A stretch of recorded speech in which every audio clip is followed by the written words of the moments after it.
योग शिक्षक घडविणे म्हणजे समाज घडविणे. श्री गावडे काका महाराज. योग शिक्षणाच्या माध्यमातून श्री सद्गुरू गावडे काका भक्त सेवान्यास संस्थेच्या आणखी एका सामाजिक उपक्रमात भर. आमदार वैभव नाईक. श्री सद्गुरू गावडे काका भक्त सेवान्यास माड्याची वाडी कुडाळ या संस्थेमार्फत योग शिक्षण कॉलेजचा शुभारंभ. दीप लावूया सामर्थ्याचा, प्रकाश पसरेल विवेकाचा. हा विवेक सर्वांच्या हृदयात जागावा, हीच सद्भावना, हीच मनोकामना. योगा म्हणजे एखाद्या गोष्टीमध्ये मग्न होणे. जे काम आपण निवडले आहे त्या कामाची पूर्तता होण्यासाठी अंतर्मन, आपले विचार आणि बुद्धी एकाग्र असणे आवश्यक आहे. आपण स्पर्धात्मक जीवन जगत आहोत, त्यामुळे आपल्याकडे एकतरी कौशल असणे आवश्यक आहे.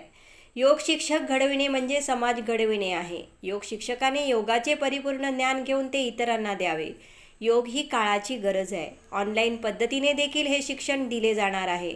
त्याचबरोबर रोगानुसार योगा असे महिन्यातून एकतरी शिबिर जिल्ह्यात राबविणार आहोत, असे परमपूज्य सद्गुरू श्री गावडे काका महाराज यांनी सांगितले. परमपूज्य सद्गुरू श्री गावडे काका महाराज यांच्या श्री सद्गुरू भक्त सेवान्यास माड्याची वाडी कुडाळ या संस्थेमार्फत यशवंतराव चव्हाण मुक्त विद्यापीठ अंतर्गत योग शिक्षण कॉलेज अभ्यासक्रमाचा शुभारंभ रविवारी श्री गावडे काका महाराज यांच्या हस्ते व कुडाळ मालवणचे आमदार वैभव नाईक यांच्या प्रमुख उपस्थितीत करण्यात आला. या अभ्यासक्रमात प्रथम वर्षाकरिता 52 विद्यार्थ्यांनी प्रवेश घेतला आहे. मारिया अल्मेडा यांनी यावेळी योगाचे प्रात्यक्षिक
एकनाथ गावडे, सामाजिक संस्थेचे अध्यक्ष दत्तात्रय किनळेकर, केंद्र प्रमुख आनंद सावंत, केंद्र संयोजिका केसर वानिवडेकर, सहाय्यक योग शिक्षक प्रथमेश परब, दिलीप सुतार.